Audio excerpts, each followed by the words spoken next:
Hey everybody out there in YouTube land, it's Rob the History Smith back with another video for you. As promised, I'm skipping the miniseries on survival, but this kind of ties in, and you might have seen the 1-minute unpacking review. I'm talking about this guy.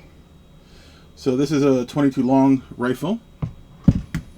It is a TM22 Cadet is what they call it. There's another version that I really like to have it looking much more like an AR-15, but it's the exact same action.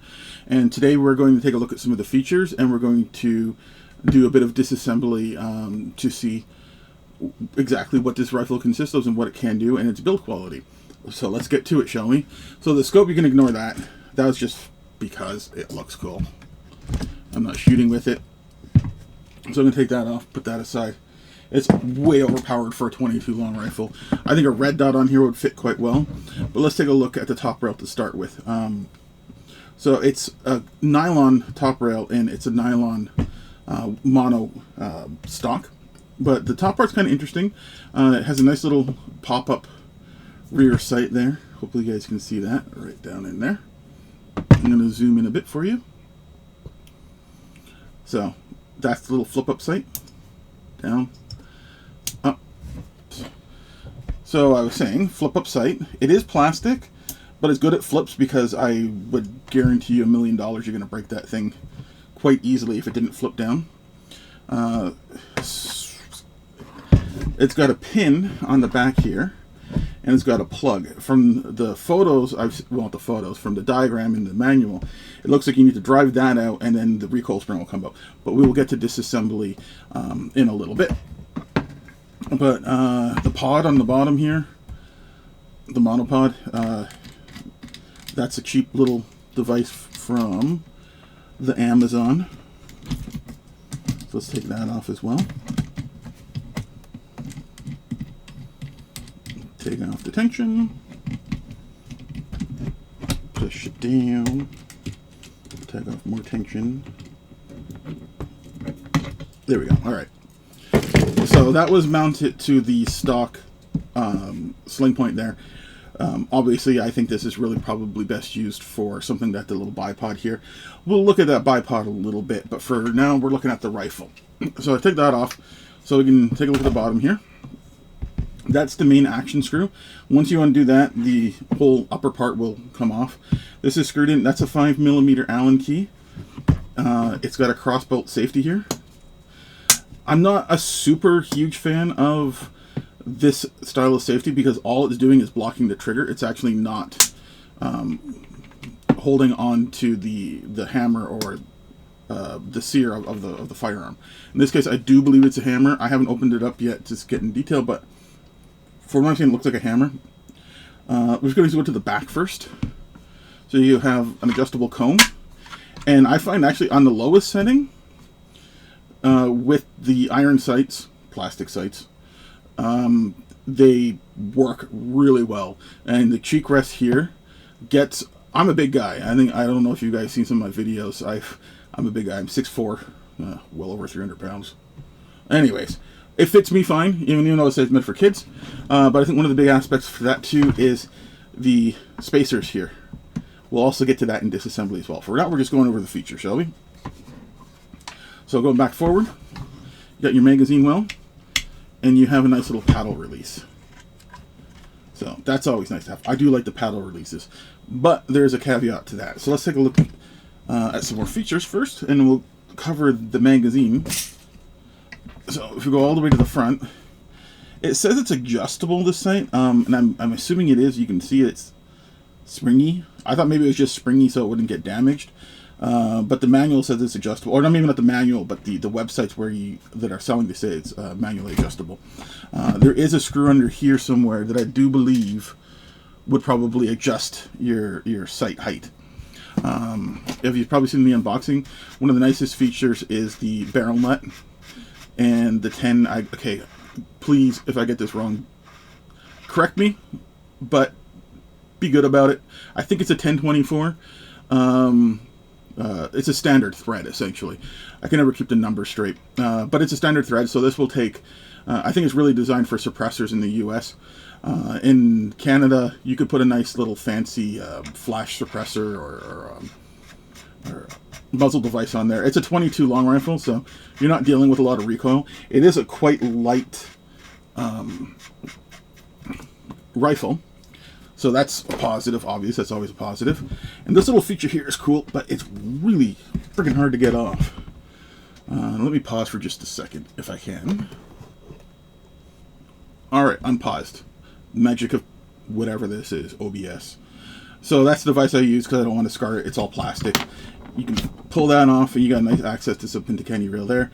You could either throw on, obviously, a bipod if you want it. You could put a light on there. You could put a laser. You could put foregrip if you wanted to make it a little more tactical. But either way, I think the color is quite nice. You can get these in black, OD green, and this desert tan. I don't have anything in desert tan. I don't live in the desert. But when you're buying something for fun, who cares what color it is, right? So let's go back to the magazine, and we'll discuss that. There's a 1 minute short I'm putting out for everybody. Oops. But let's take a look at the magazine. So this is the magazine you get here. It's a 10-round magazine. Fits nice. Clicks in. There is some wobble in it. I could see that being a feed issue. But it probably won't be as long as it picks up the back of the round. I don't think it's going to be a big issue.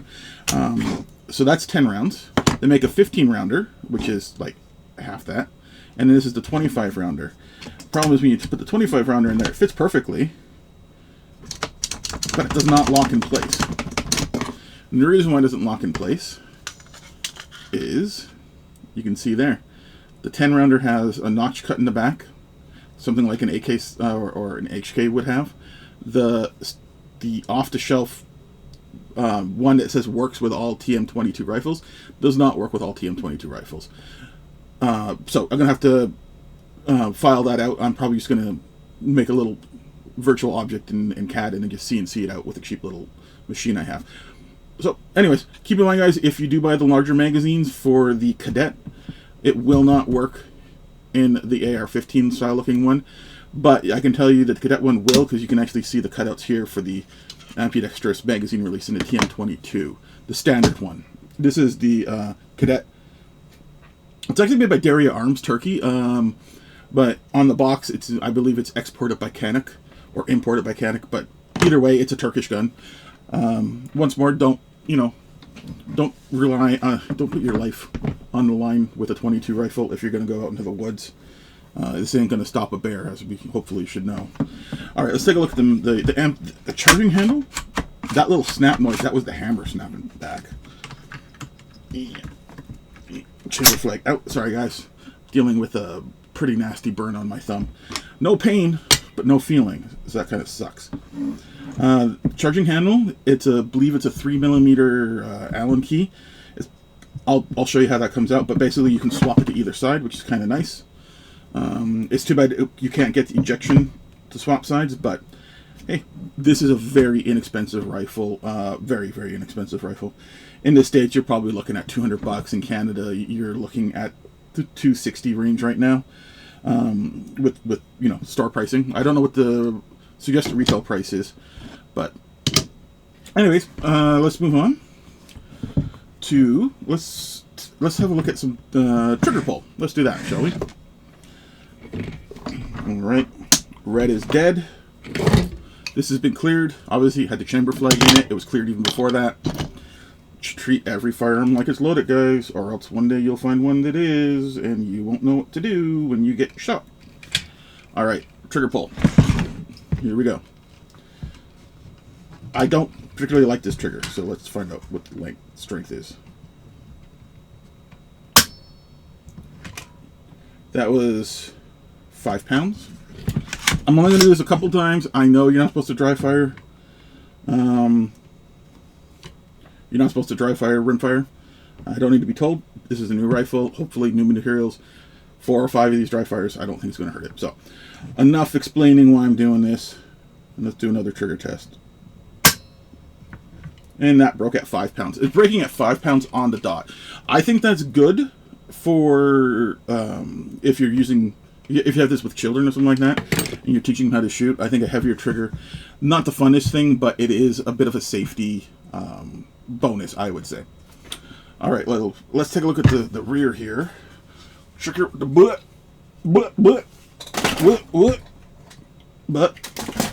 screwdriver. This is one of the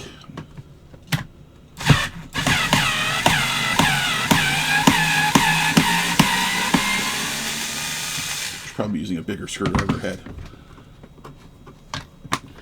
Wood screw. So there's the rubber pad. That's actually substantially heavy. And there's the spacer. So if you had a kid, or maybe you have a winter coat on or something like that, there you go. The other nice thing I kind of like, is not a design feature on purpose, but it is very hollow in here. There's a cross bolt that goes across for the cheek riser, but it's hollow all the way up. It's not waterproof. It's not, it's not a survival rifle. And you hope, but no, you can't store it in there. That'd be nice if you could. So, I'm gonna put that back on, guys. All right, screwed that back in. Saved you guys the hassle of watching me do it, because who gives a crap about that? I also forgot to mention the lower sling swivel here. That's actually a really rough piece of metal on that right there. So, fit and finish on this, it's okay. Okay. Seen better, obviously. I mean, seen worse, but you get what you pay for, right? All right, so let's flip this mofo over and find the right Allen key. There's a bit of magic. Allen key. All right, so I'm just going to undo this. I'm not going to redo it right now, so we're going through the disassembly process. I'm going to undo that. Turn the lights back on. So if you look, it works.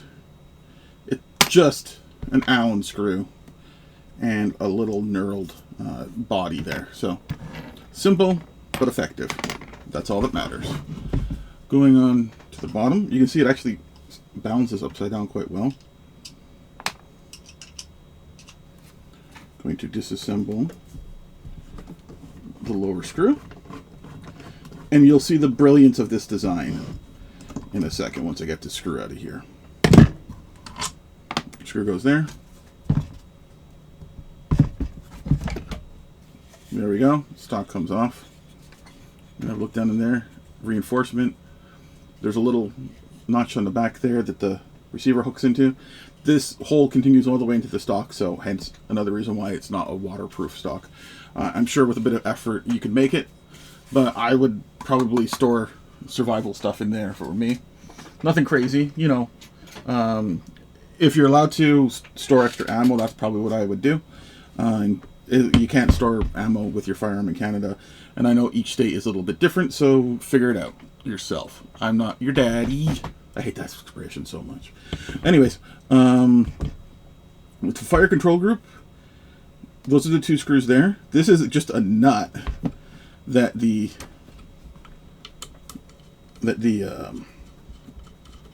main screw goes into. That's it. That's holding your rifle in your stock. Point back here and a point right here.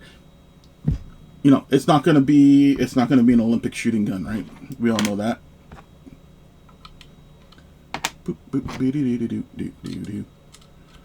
Let's get this trigger group off. So once more, 3mm. I think everything on here, with the exception of the buttstock, is going to be a 3 or 5mm, and I believe the majority are 3mm. We'll have to take a look at that front sight in a little bit and figure that one out too. For now, let's get a look at this trigger group, because this is all new to me, and I hope you guys are enjoying watching me play with my toy. And I don't mean firearms are toys. I just mean, oh, you heard that hammer come forward. There's the hammer. Amazingly AR-15 looking. I mean, it is very AR-15 looking. It looks like a bobbed hammer too. There's your ejector. There's something wrong here because I can see already. I don't know if you guys can see. Let me get my little pointy thingamajiggy. There's a spring popping out here. No, guys, this is a brand new rifle. Not acceptable. Not acceptable. I don't even know what it does, but I'm gonna have to figure it anyways. I'm not going to disassemble this just yet. I think I'll do some more disassembly here. Probably put this maybe in a second video, which I'll shoot right after I've done this. That way you're not watching me mess around with absolutely everything. Close up of this. Let's take a look down there. Like as I was saying, it looks very much like an AK. No, I keep saying AK. My brain is broken. That's yeah. That's end of life kind of stuff there going on in my head. No, it's just Christmas, New Year's. I hope you guys had a good one. So there you go. There's the hammer.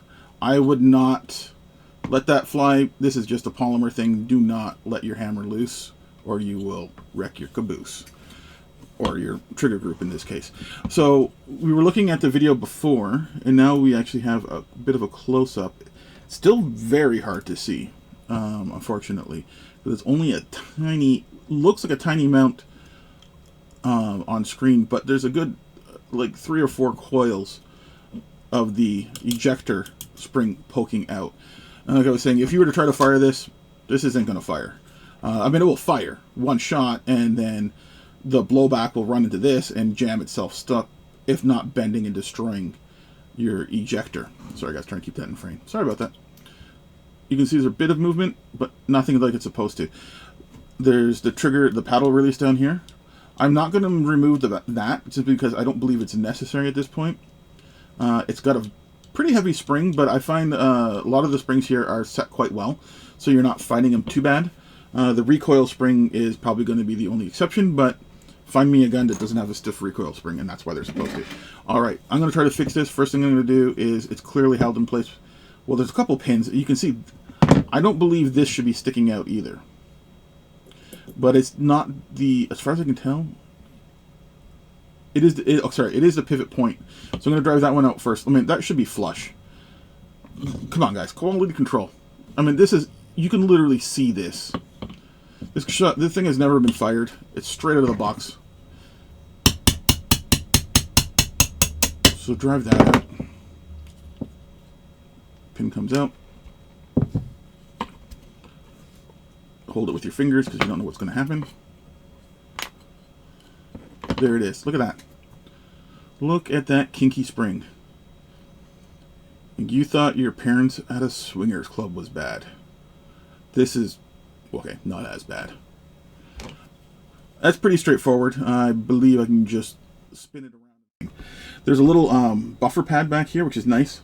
It's straight blowback. It's 22 LR.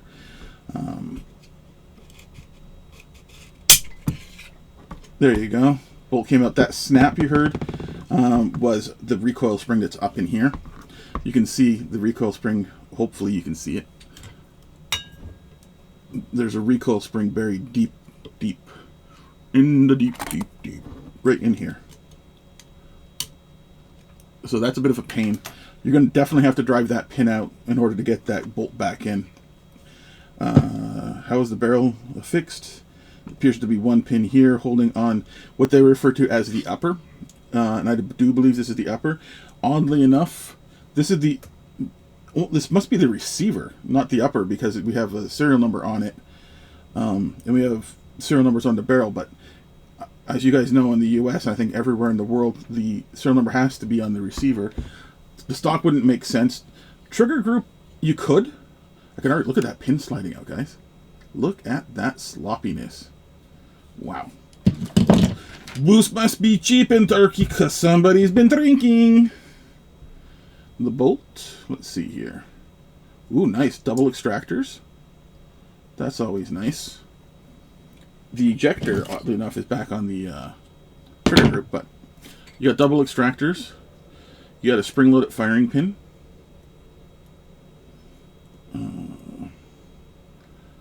I'm not going to do it, but you can see, hopefully you can see. There are actually 2 pins. Where'd my little pointy thingamajiggy go? That's the problem with life. It's easy to get lost. There's 2 roll pins there that clearly, one's blind. I'm not too sure why. That one is blind. And this one passes straight through. You're going to have to drive that out, and then your firing pin will come out the back. The extractors, there's a pin there, pin there. You're going to have to drive those probably straight through, I would say. Don't know if that's an Allen key there. Looks like there might be an Allen key in there. I don't know why you... Oh, no, sorry, never mind. That's for the bolt. There you go. Bolt goes right in there. So it is an Allen key screw thing. All right, there's your bolt. Straightforward. I like it. No complaints. It's not overly heavy. It's not overly light. Let's have a look at this recoil spring. I suspect when I drive this pin out, this recoil spring is going to fly. All right. Brass pin, trying to get my head in the way, guys. I apologize. Just got to see what I'm doing first. So,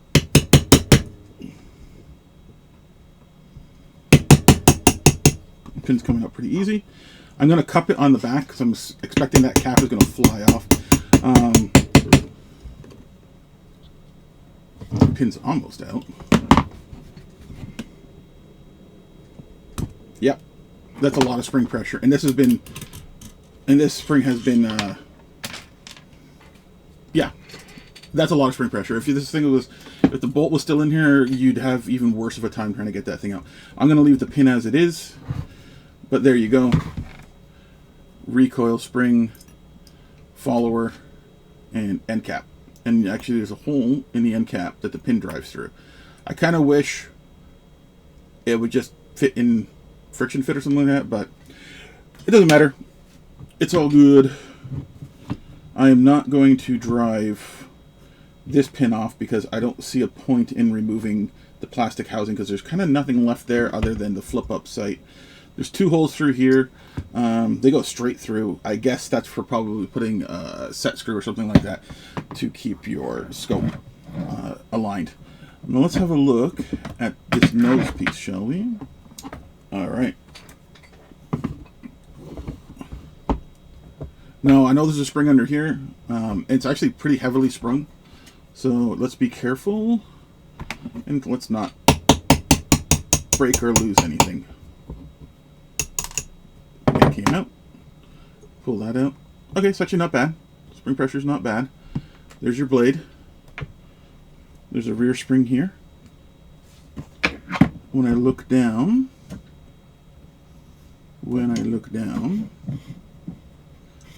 let's take that barrel nut off. I think the front sight might be pressed on. I don't believe that, unless that screw might be holding it in place. It's still not moving. Let me find the right... Okay. Allen key, little guy. 5/64 is what it says on the bit. Drop it in there. Back that screw out. Backed out a little bit. Still not coming off. I do believe this is your elevation adjustment screw. I don't know if it's actually holding anything in place, but let's take it all the way out. Pretty short. Yeah, that front sight's pressed in place. I don't see any other pins, so that must be for adjusting your elevation. I'm just going to put it back so I don't lose it. Okay, why does it suddenly seem bigger than it was a second ago? Did I lose my brain somewhere?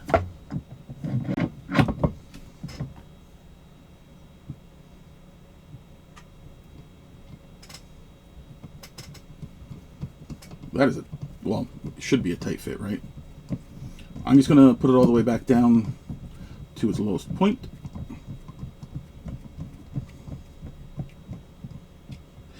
So the main reason why I took this apart today was obviously to give you guys a look at it, give myself a look at it to see if there's any problems. And there definitely are some quality control problems with this. I don't think they're anything major. Some of it's fit and finish, so you're talking like sanding and stuff like that. Hence the swing swivel cast. It's pretty poor cast.